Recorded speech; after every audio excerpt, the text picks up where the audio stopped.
मेरा नाम ज़ोया है। शादी के बाद रोज़ाना मेरा पति पूछा करता कि तुम प्रेग्नेंट तो नहीं हो, क्योंकि मैं अभी बच्चा नहीं चाहता। इसलिए अगर ऐसी कोई बात हो तो मुझे सबसे पहले बताना।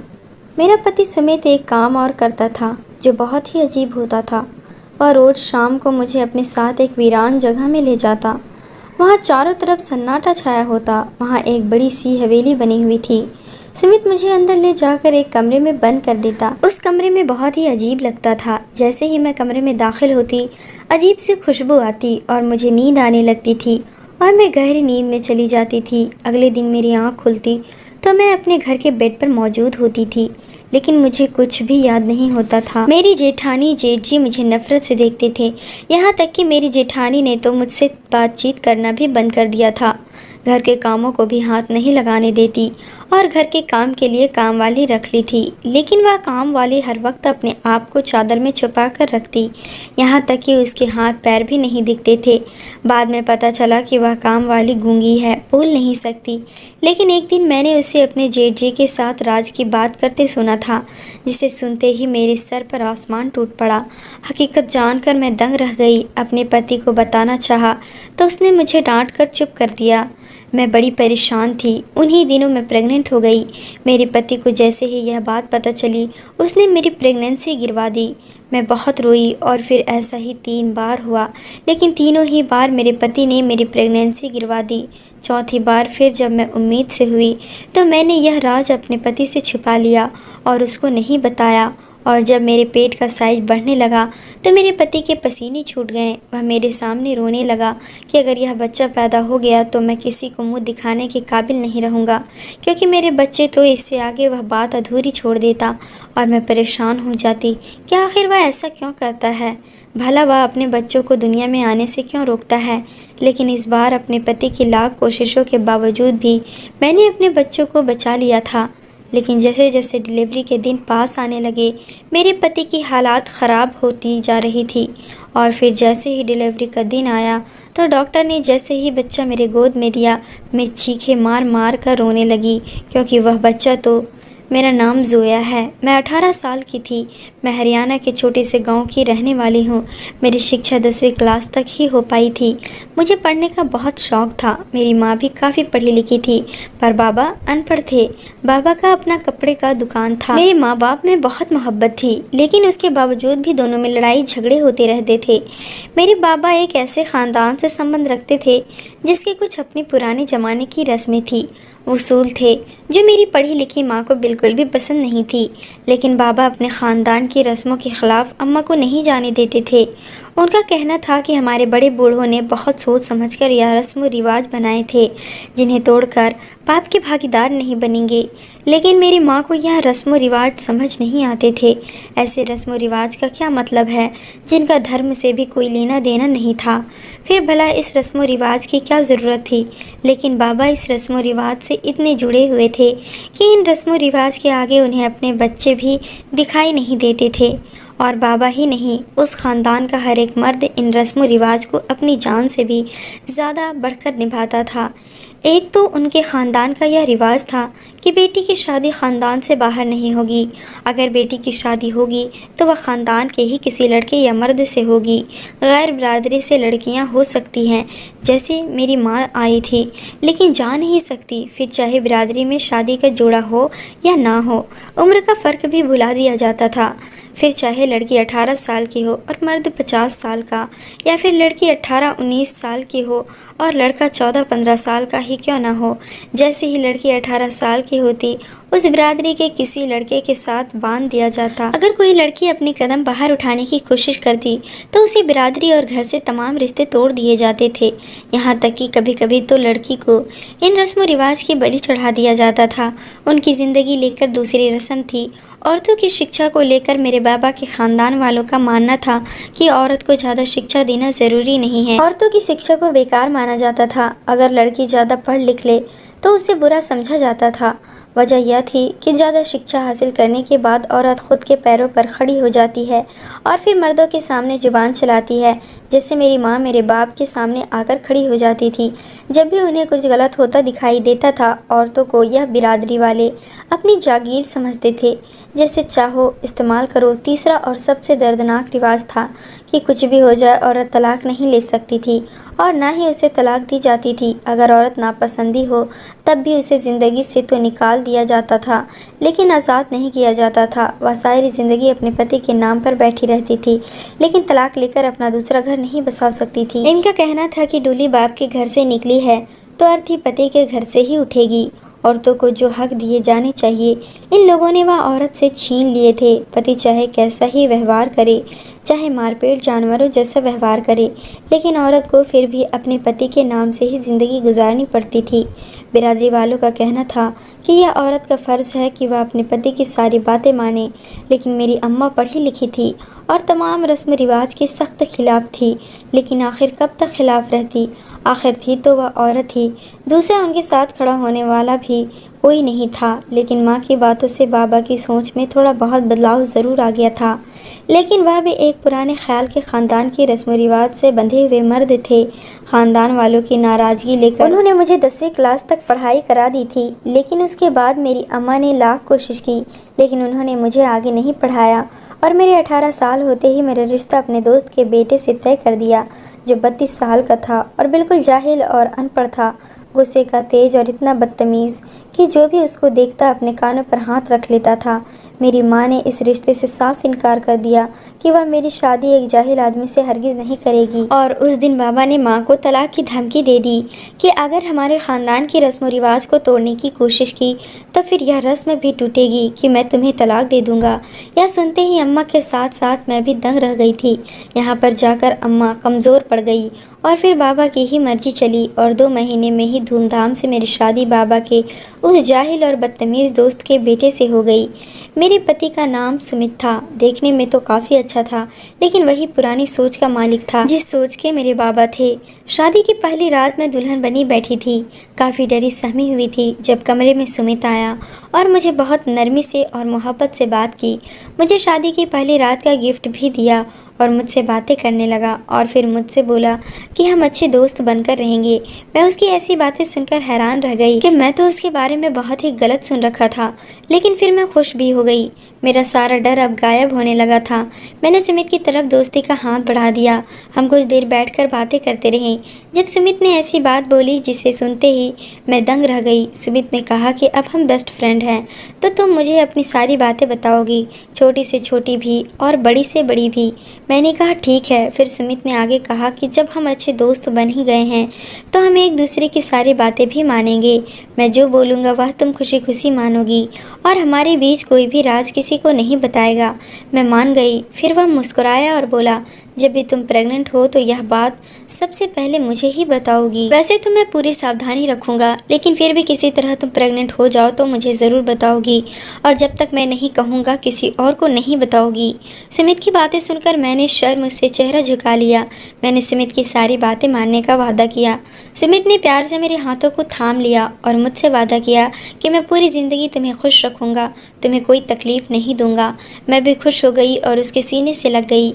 उसके बाद सुमित मेरा बहुत ख्याल रखता था, मुझे खुश रखने की कोशिश करता, लेकिन एक बात रोज़ कहता कि अगर तुम्हें ऐसा महसूस हो कि तुम प्रेग्नेंट हो तो सबसे पहले मुझे ही बताना, मेरे अलावा किसी को नहीं। मैं कहती तुम इतना परेशान क्यों हो, हम सावधानी बरत रहे हैं, ऐसा नहीं होगा। मुझे हैरत होती कि इतनी सावधानी रखने के बावजूद भी सुमित इतना परेशान क्यों रहता है। मेरी प्रेगनेंसी को लेकर वह बहुत डरा हुआ होता था, लेकिन फिर भी मैं सुमित के साथ बहुत खुश थी क्योंकि वह मेरा बहुत ध्यान रखता था। लेकिन एक बात जो उस घर में बहुत ही अजीब थी, मेरा पति हर रोज़ शाम को मुझे अपने साथ बाहर लेकर जाता, यह कहकर कि चलो बाहर घूमने चलते हैं, और घर से काफ़ी दूर एक सुनसान जगह पर ले जाता जहाँ पर एक कमरा था, वहाँ ले जाकर छोड़ देता। वह कमरा बहुत ही पुराना बंजर सा था, लेकिन अंदर से बहुत ही खूबसूरत था। उस कमरे में जाते ही मुझे नींद आने लगती और कुछ ही देर में मैं सो जाती और फिर मुझे कुछ याद नहीं रहता। और जब अगले दिन मेरी आंख खुलती मैं अपने घर में मौजूद होती। मेरी जेठानी मुझे अजीब सी नज़रों से घूरती रहती। पहले तो वह मुझसे बहुत ही मोहब्बत करती थी, बहुत ही अच्छे से पेश आती थी, लेकिन अब तो बस गुस्से से घूरती रहती थी। मेरे जेठ जी ने भी मुझसे बातचीत करना बंद कर दी थी। अपने पति सुमित से इस बारे में पूछती तो वह कुछ नहीं बताता। बल्कि कहता कि तुम्हारा जानना ज़रूरी नहीं। एक बार सुमित फ़ोन पर किसी से बात कर रहा था।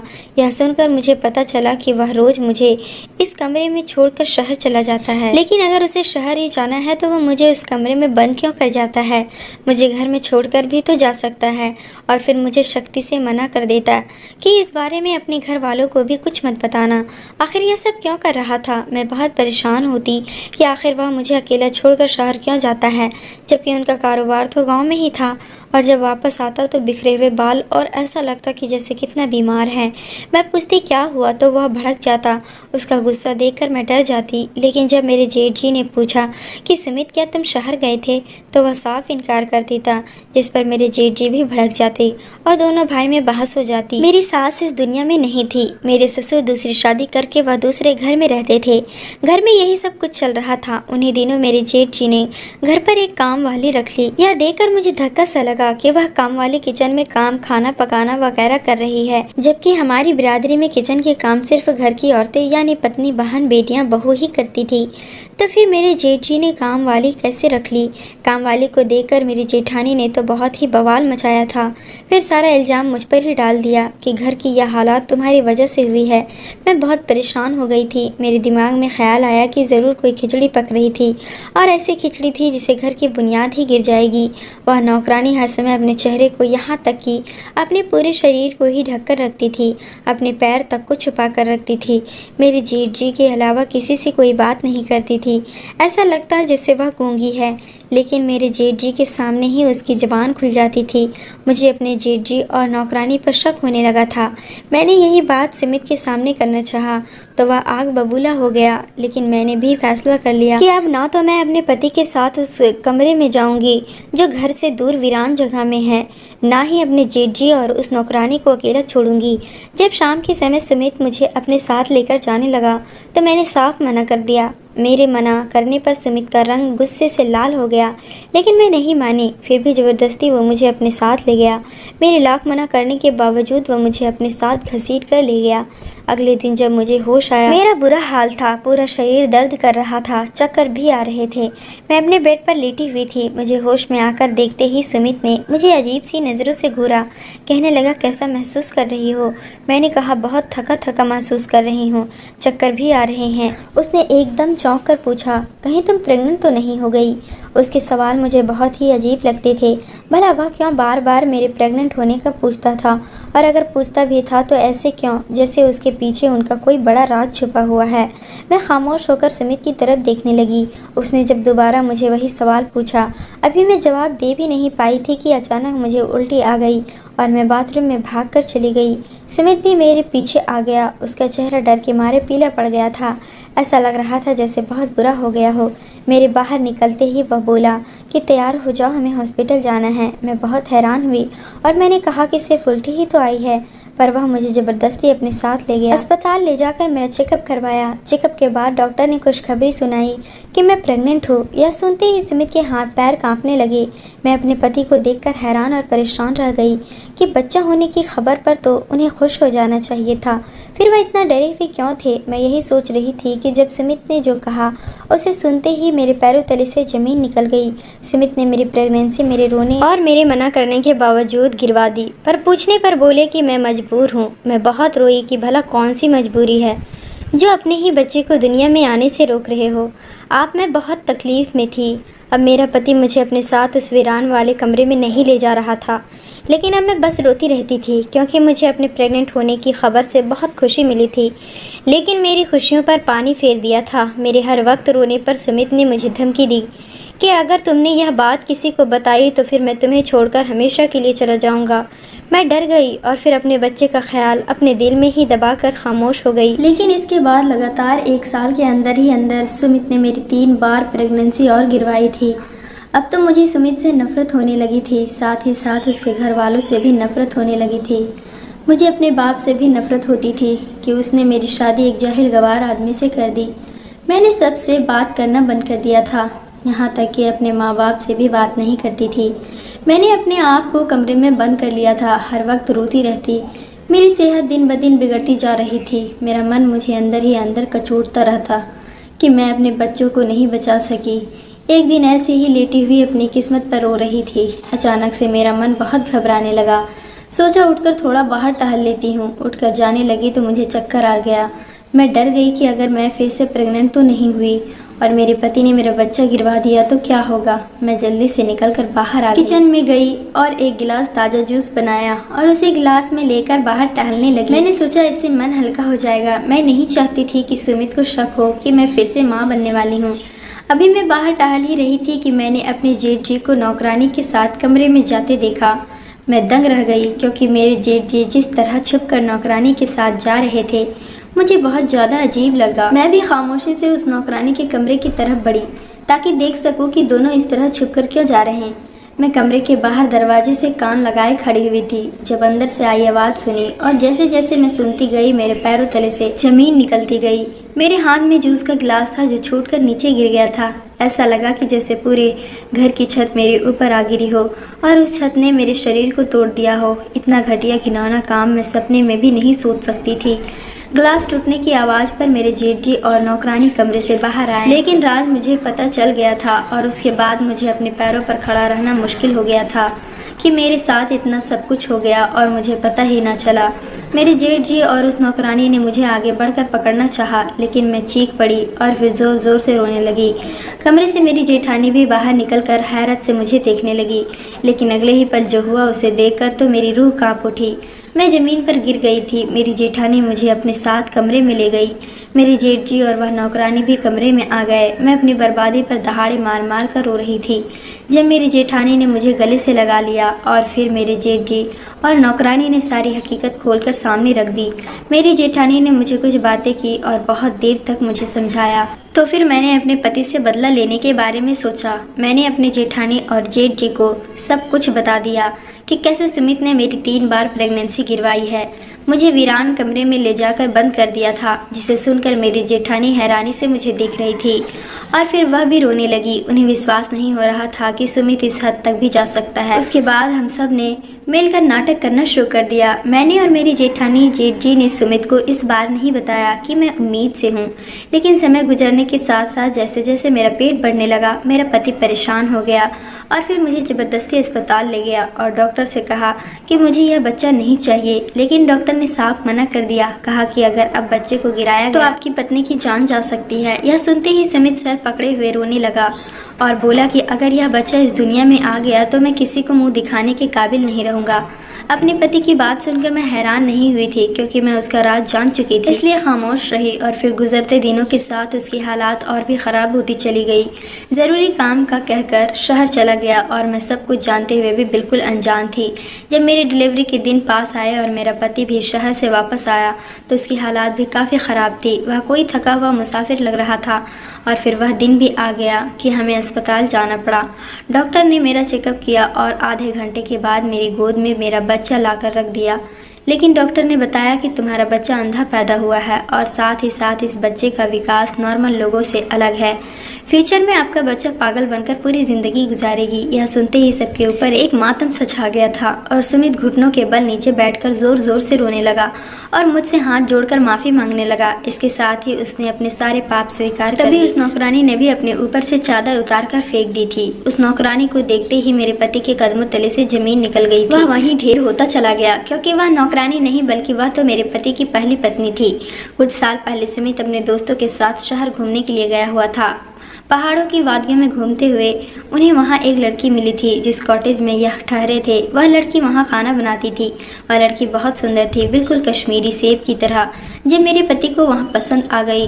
वह बहुत मासूम थी लेकिन इसके साथ ही समझदार भी। उसने मेरे पति को हद से आगे नहीं बढ़ने दिया, जबकि मेरे पति को उससे बहुत मोहब्बत हो गई थी। सुमित अपनी बिरादरी की रस्म रिवाज भी भूल गए थे और फिर नैनीताल की वादियों में ही उसके बाप से रिश्ते की बात करके उसे शादी कर ली। उस लड़की के बूढ़े बाप को भी ऐतराज नहीं था क्योंकि उन्हें तो अपने फर्ज से फ्री होना ही था। सुमित उन्हें पसंद आ गया, दिखने में स्मार्ट था। उस लड़की का नाम आभा था। उन्होंने आभा की शादी सुमित के साथ कर दी।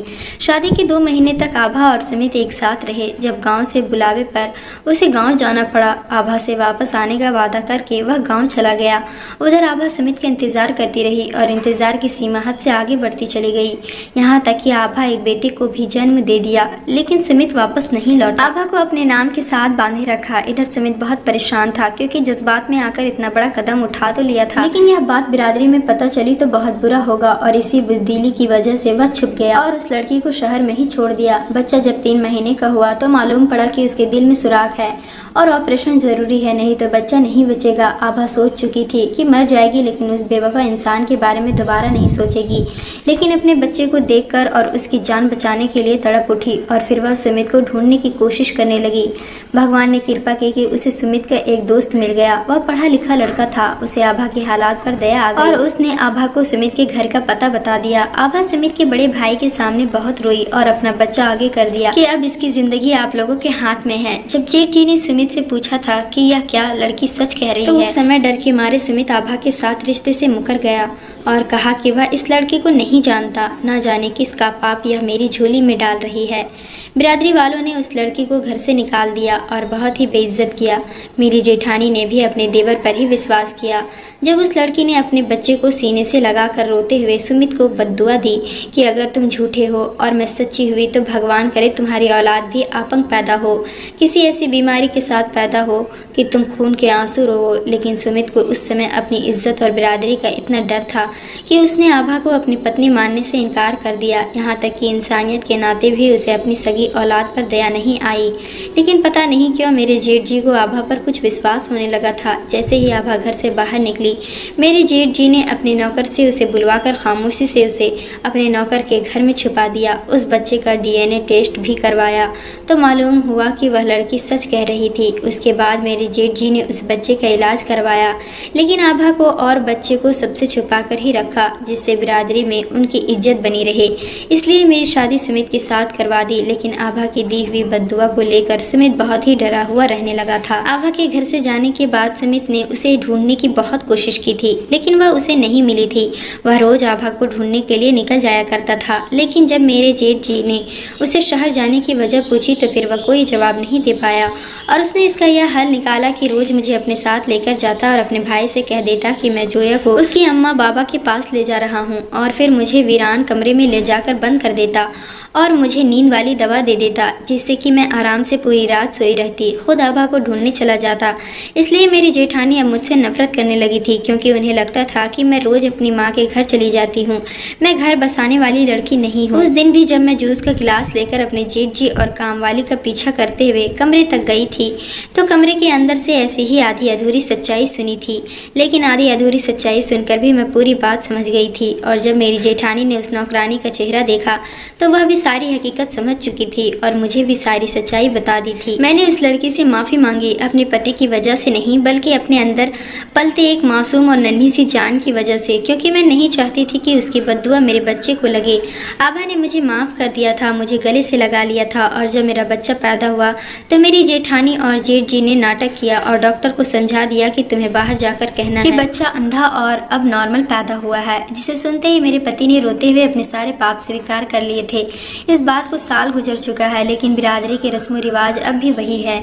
मैं और आभा अब एक साथ मिलकर रहते हैं। आभा का बेटा 4 साल का हो चुका है और मेरा बेटा 1 साल का हो चुका है। हम दोनों बहनों की तरह रहते हैं और दोनों बच्चे आपस में भाइयों की तरह रहते हैं। हम दोनों मजबूर हैं। बिरादरी के पुराने रस्म रिवाज की भेंट चढ़कर तलाक नहीं ले सकते, लेकिन अपने पति को भी माफ़ नहीं किया है। मेरे बाबा भी अपने फैसले पर शर्मिंदा है। दोस्तों, ज़रूरी नहीं कि पुराने रस्म रिवाज हमारी भलाई के लिए ही हो। कुछ नुकसानदेही साबित होते हैं, जिन्हें तोड़ देने में ही भलाई है। हमारे बुजुर्ग भी इंसान ही हैं, उनसे भी गलती हो सकती है। उस समय हालात को देखते हुए उन्होंने जो भी रस्म रिवाज बनाए थे वह उनके समय के लिए ठीक होंगे, लेकिन बदलते समय के साथ रस्म रिवाजों को भी बदलना पड़ता है। मैंने और आभा ने अभी तक सुमित को माफ़ नहीं किया है। वह रोज़ शहर से एक माफ़ीनामा भेजता है, लेकिन मेरा दिल उसे माफ़ करने का नहीं करता, और ना ही आभा का, क्योंकि हम दोनों ने बहुत झेला है। दोस्तों, आप लोगों को क्या लगता है, क्या हम दोनों को सुमित को माफ़ कर देना चाहिए और उसे स्वीकार कर लेना चाहिए? कमेंट करके ज़रूर बताएं। आपको हमारी कहानी पसंद आई हो तो वीडियो को लाइक करें, चैनल पर नए हैं तो चैनल को सब्सक्राइब ज़रूर करें।